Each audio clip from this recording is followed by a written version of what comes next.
We are on, up and running.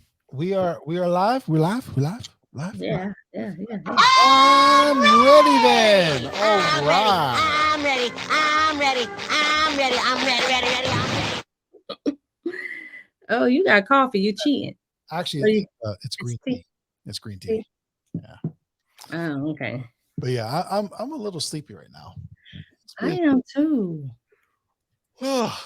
I've been getting Oh, ready for ASTI, so I've like loaded up pallets and had them all shipped off today to the advanced warehouse, and so yeah, I've been doing a lot of moving and physical moving stuff, and I'm a little tired right now. I need a nap. I know. I need a nap too. I need a nap too. We can't talk about that because Terry electrician gonna be in her time out. Is this the senior citizen? What he said last time? Is this the senior Yes, citizen channel? yes, Terry, it is right now. I'm sorry, but yes, that's the way I feel it right now. Look, we got a lot going on. A lot going on. Yeah, I've been feeling under the weather though a little bit today, so that's why I'm tired. Ah, that makes sense. Yeah, that does take a lot out of you. That does drain you for sure. Yeah. I'm hoping I ain't got COVID. My son got COVID, and I think he got it from my 15-year-old. Because my 15-year-old, he was sick for a while. I didn't even give him a COVID test. I didn't think it was COVID, and so he got better, and then around the holidays, my oldest son said he was still coughing, so he got his dad sick, and he got my older son sick. So they my son got COVID. I don't know about his dad. Ah, I'm trying to stay COVID free. stay COVID free. Yes, I got lots of little high sense um, antibacterial hand sanitizer. If you want some, I can send you some. Yeah, send them on. Yeah, I want I need them. to get rid of them. I got so. Huh? I need to get rid of them. I got so many of them. You can take them to the Asties and put them on your desk. Oh, I already sent a bunch off to Asti already, and I still got a bunch here. Like I kind of over ordered on that one. I think there's a science to ordering promo items, and I haven't quite figured that out yet. You just over ordered. Oh, I over ordered a lot. Really? Yeah. Oh, one thing you should never order, I've learned, is calendars. Why not? Because I think I ordered like three or 400 calendars. Like I didn't hit like the 500 mark, but I was over the 250 mark for the graphics people. Mm-hmm. So I was somewhere between 250 and five. Um, and I took them to ASTI last year, Skills USA, PSA. I sent a bunch out, and I still had like 150 calendars left that are no good now because they were 2022 calendars. So I just had to throw them all out. Oh wow. How many did you order? 500? Less than 500, but more than 250. I want to say it was like 3 or 350. Oh, okay. So Yeah. apparently people don't take calendars like they used to. I don't know. Maybe it's because we all got calendars in our pocket now with the phones or whatever. That's exactly what it is. Because I use my phone calendar for everything. Yeah, and it syncs up to the computer, and you're good to go. Yeah, but some people still like to just have it on the wall just to see it written out. Some people still like to do that, but That's me. That's me. I got my calendar on the wall. I got my desk calendar like underneath my keyboard and everything right here, like the big one that Reliable and Encompass give away. So yeah, I'm like that. I got notes, and worst case scenario, come on, man, it's a doodle pad while you're on meetings, right? I mean, that is the truth. That is the truth. Oh my God, I had to wake up. All right. you see that now, I gotta go on. All right, there we go. So what are we talking about tonight, Mona? We always wasted time talking about ASTI coming up. So We are talking about, look, I just graduated from SSG Appliance Academy. What's next? congratulations, number one. Right. So what's next? Getting ready for that first service call. Okay, so actually, when you sent this to me, I actually thought something, and I want to ask you, but is because there's two ways you can go with this, right? Mm-hmm. So actually, there's multiple ways you can go with it, but I'm going to just focus on two real quick. One is, are you starting your own appliance repair company and you're going to be the owner? Or are you a technician that a company has sent to SSG and you just graduated and you're going the technician route? Now, Yeah. obviously, there's a whole nother subset that, me working at Hisense, we're now offering apprenticeships to the appliance community. So if someone graduates and they want to go into tech support or the management business side of it, we can offer that as well. But let's just focus on the owner and the tech side first. And so now that you graduated, do we want to talk both ways or do you want to go just one way? Just more so of the owner starting out, getting ready for the first service call on their own, because most of usually when is a tech that someone sent, they're gonna do the ride along for like a week or two. So they're gonna do a ride along. But it could help them too after their ride along, really just getting ready for their own first service call after they finish their training. So it could help them after that too. Gotcha. Okay. Perfect. That's Because why. even if you're not going straight out of school, going straight to the customer house, even after you ride with somebody for a week or two, you still gonna be nervous. You still gonna be nervous going to the customer house by yourself for the first time. Oh, absolutely. Yeah. So I was hoping you're going to say the owner route, because I have my handy dandy notebook here with I wrote some stuff down. So I was hoping you're going to say that route, because I got more for that side of it than I do just the technician. But yeah, I mean, you brought up the great first point right there. Is number one, stay calm and remember your training, right? Yes. No matter if you're just a technician, or not just a technician, but no matter if you're a technician or the business owner getting ready to start your business and run your first call, stay calm. Remember your training, right? This is not, I actually had I like this phrase. I'm going to say it this way. I when I worked in the bicycle industry, I had a shirt on, a t-shirt, that you guys cannot steal, because I'm going to steal it myself and I'm going to use it for my stuff, but you guys can't steal it, but it's coming. This is not brain science, and this is not rocket surgery. Right. So you see how it's kind of flipped there. It's funny. I don't Yeah. know. I mean, it's appliance repair is not hard. It's relatively easy especially if you're mechanically inclined. But we all get nervous. Even to this day, I still get nervous at times when I'm going into somebody else's house and I have to stand there and try to convince them that I know what is wrong with their machine and what's going on, especially when it's that little old lady who's been washing dishes or clothes longer than you've been alive. You're not doing it right. That's never going to go well. So you gotta work through that. We all get nervous. We all go through that. So you just got to stay calm. Remember your training. Worst case scenario, run over to the drugstore or, the Sally's Beauty or whatever, pick up some silver hair dye and give yourself some of this, and that goes a long way. All right. A long way. But once you have that foundation, at least you got the foundation. So you're not starting from scratch. So you got the foundation, and I stress it before they leave this school, like, do not leave here not knowing how to diagnose this stuff. Okay. That's right. Yep. That's 90% right there.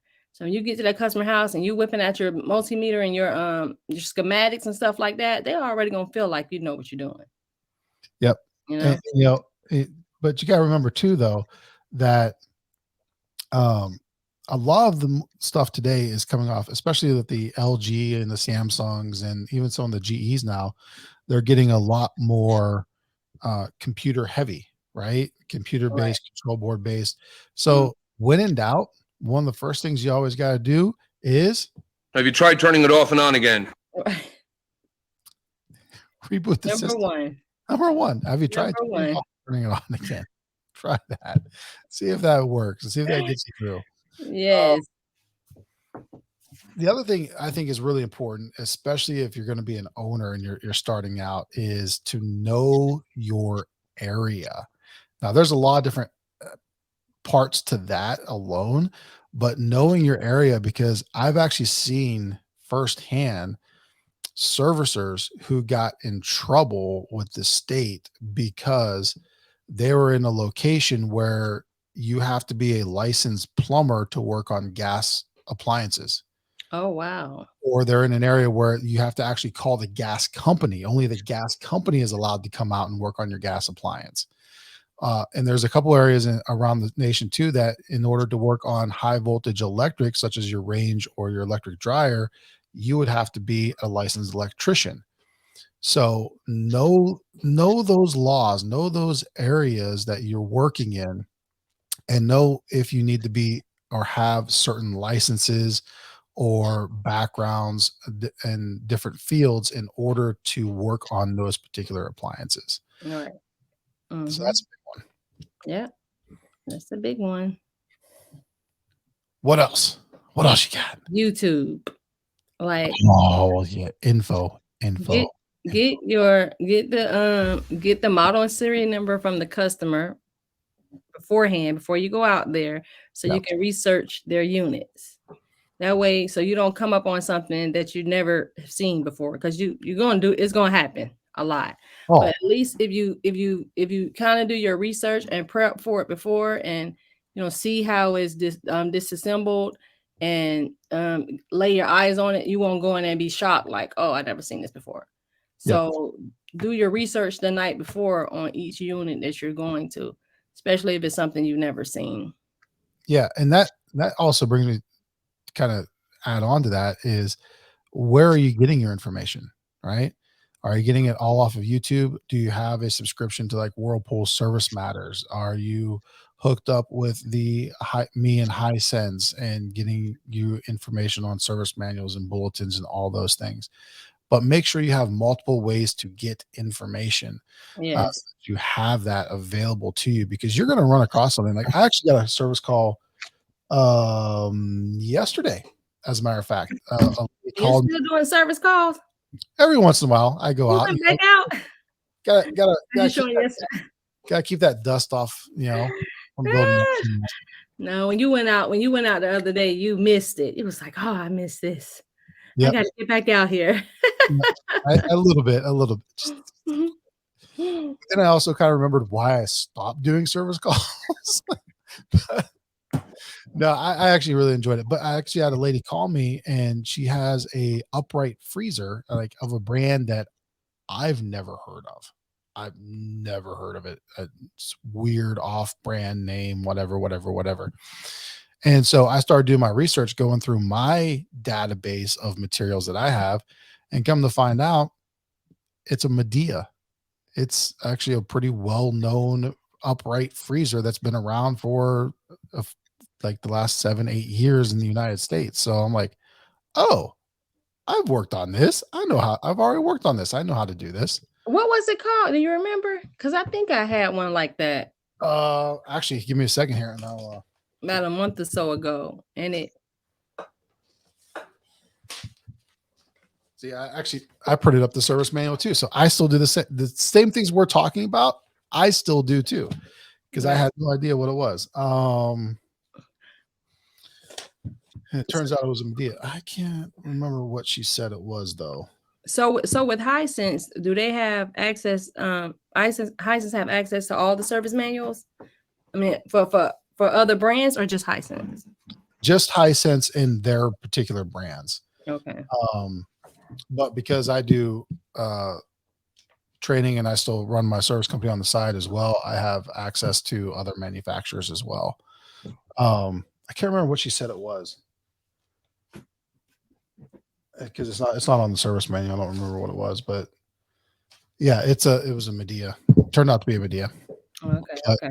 Know where you get your information from, wherever it may be. Pay for those subscriptions to Service Matters.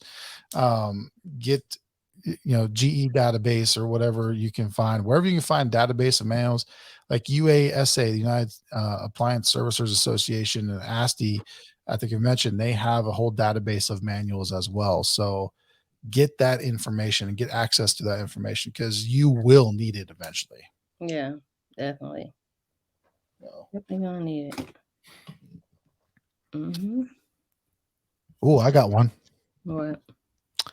Making sure you cover your assets. Business insurance. Yes. You gotta have that business insurance, right? Because I've had a customer try to get me and say, get me to replace their flooring because I had scratched it. But because I took pictures of everything before, during, and after the service call in the past, I had proof that I didn't. Right. My insurance company just ripped them apart. Yes. And take pictures. Take those pictures. Take pictures left and right. Take pictures. Now, do you know this about the insurance? Because I remember when I had a cleaning company, do the insurance cover if they don't cover if you mess up their appliance, do they? I don't know about for cleaning, but for I'm saying for appliances. For appliance for cleaning, I found out with when I had my cleaning service that they don't cover anything that you were hired to clean. So anything that you were supposed to be cleaning, they don't cover. It cover like if you're cleaning and you break a lamp, or you clean and you break something else. But if you're hired to clean it, then they don't cover it. So I'm wondering if that's the same with appliances. Like, if you bring out an appliance and you scratch the floor, yeah, they cover the floor. But if you actually damage the appliance, will they cover the appliance? That depends on how your insurance is set up. Because I have seen companies that they did cover it, like they pull out the unit and they scratch the floor or break a cabinet, and they replace the cabinets and the floors, but in doing so, maybe they broke the leg on the range, and now that's not replaceable because they can't find it anymore. It's too old, whatever the case is. The insurance company would cover it. But then I see other areas or other businesses where they didn't cover it. So that's something that you would have to ask your insurance provider, rep, to find out what is actually covered and what's not in that rider. But yeah, it kind of depends. Yeah. Let's see what else I got on here. I have make sure you understand the schematics and your wiring diagrams. Yes. And service manuals. Yes. Understand your software. Yeah. Or what software are you going to use? Choosing a software, finding some type of software to use, and then understanding how to use it. Because I've been to the servicers.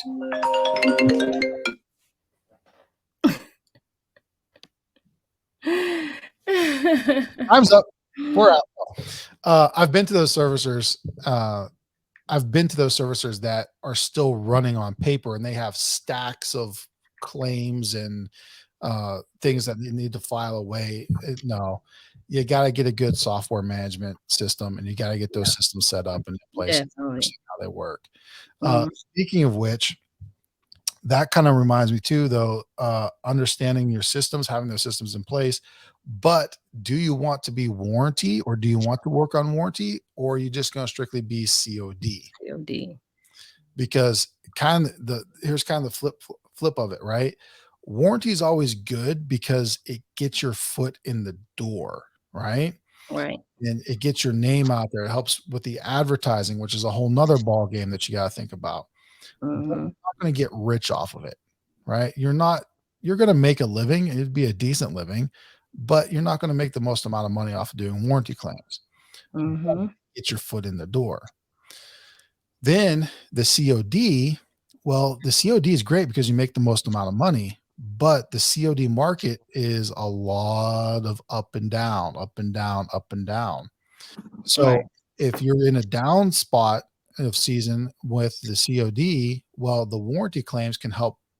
The warranty can now help fill in that gap and bring those back up to where you need them to be. So I always like to say, you should be about 80% COD, 20% warranty, right? That's like the perfect balance between them. Mm-hmm. So know which companies you want to do warranty work with, whether they're third party, whether they're manufacturer, whatever the case may be. Know which ones you want to work with.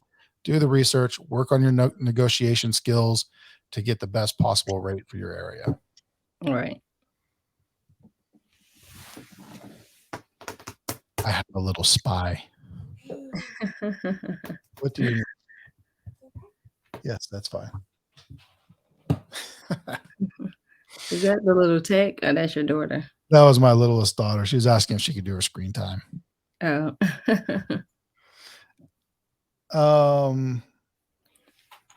Truck stock. Have we talked truck stock yet? I don't think we talked about truck stock. No, we got truck stock and mapping out their route. Yep. Those are those last two things I have on my list too, is, making sure you have truck stock. Now, for me, especially if you're in a large metropolitan area, I don't keep a lot of truck stock, or I didn't keep a lot of truck stock, because I have parts distributors locally and of course nationally with Encompass that I can order and get pretty quick, or I can just run down and pick up if needed. So I let them be my warehouse and I just pick up as I need things. But when I was growing up and my dad was running his service company, we lived out in the middle of the country. There wasn't a parts house real close by. It was like an hour and a half to get to the parts house, pick up parts, then get back. So he actually had to keep truck stock. So understanding your area, again, coming back to understanding your area and what most people in your area are buying, if they're mostly Whirlpool people or GE people or whatever the case is, keeping some of those more common parts on trucks so that you can actually get out there and get that first call complete. Yeah. And by far the biggest one, because the biggest issue techs have or service companies have is that windshield time. That time where you're driving from call to call to call. If you're not properly mapping out your service calls, you are wasting so much time and so much money. So much. Me personally, how I always like to do it was I always like to go out to my farthest call, like drive out to there, because I like to get my mindset before I start working. Get to that farthest call away and work my way back home. Yeah. I do know some technicians, they like to start close by home so they can sleep in a little bit later and then hit that first call right close to home, and then have that mindset prep time for after they get off work before they get home. Either way you want to do it is fine. It's up to you and your personality, but you got to map those calls in a particular route so that it's easiest for you and most efficient for you. Because if you're trying to spoke it, bicycle spoke it, right, or wagon wheel spoke it, oh, I'm going to go up here, then I'm going to go back down here, then I'm going to go back up here to the north side, and back here to the south side, and over to the east side and the west side, and all around, whatever the case is, you are wasting so much gas. You're wasting so much time. You are losing money. I guarantee it. So I like the MapQuest app. They have a route planner, and it just tell you how much time it is to get from each house to the next house. Tim likes Google Maps. I did Google Maps just because where I live in Phoenix, everything's on a perfect grid. It's in 1 mile increments. It's north and south or east and west. That's it. Okay. So you drive around town a little bit, you realize that you're like, oh, okay, I can just look at the map. I can just plot it on the map and I can go, okay, I want to go here, here, here, here, and just go around in the circle. But if I was in like where I grew up and where my dad serviced at the time was in Pittsburgh. Well, in Pittsburgh, as you know, everything's one-way streets, and you got to cross over the rivers and the bridges, and you got to go up a mountain and down a mountain and around this tree and around whatever. Yeah, I would have to use some actual routing software of some kind like MapQuest. But Yeah. here in Arizona and Phoenix Metro, everything is so flat and perfectly laid out in a grid that you can just Google Map it. So whichever one works best for you. Yeah. And somewhere like Atlanta, you definitely gonna need MapQuest. And it's a route planner and it tells you the time of your whole route. Oh, nice. Mm-hmm. Yeah. Yeah. I love it. So yeah. Look, y'all. So yeah, the main thing is calm down and just look like you know what you're doing. And don't ever be in the customer's house on YouTube. So when in doubt and you need to go to YouTube, go to your car, you know, you gotta go get a tool, go to your truck, get on YouTube and look something up. Yeah, exactly. Go to your truck, act like you're digging around looking for something, do something and watch it from there. Mm-hmm. Don't ever try to watch it in a customer's house. That's never gonna go well. I've actually answered those phone calls on tech support where, hey, I'm not sure if this guy knows what he's doing. He's watching YouTube. Right. Actually, that actually reminds me. I want to bring one more thing to the table here. Mm-hmm. That is look professional. Yeah. Right. Even if you're wearing jeans and a polo shirt or even a t-shirt with your name, stenciled or not stenciled, but printed or embroidered on there, that's fine. That's all. That's fine, but it looks somewhat professional, right? Because I've actually had that phone call from the customer saying, there's somebody here that says he's with your company that I refuse to let in my house because he was standing on the front door in a pair of ripped cargo jeans and an ripped cargo shorts and an ACDC t-shirt, smoking a cigar. Wow.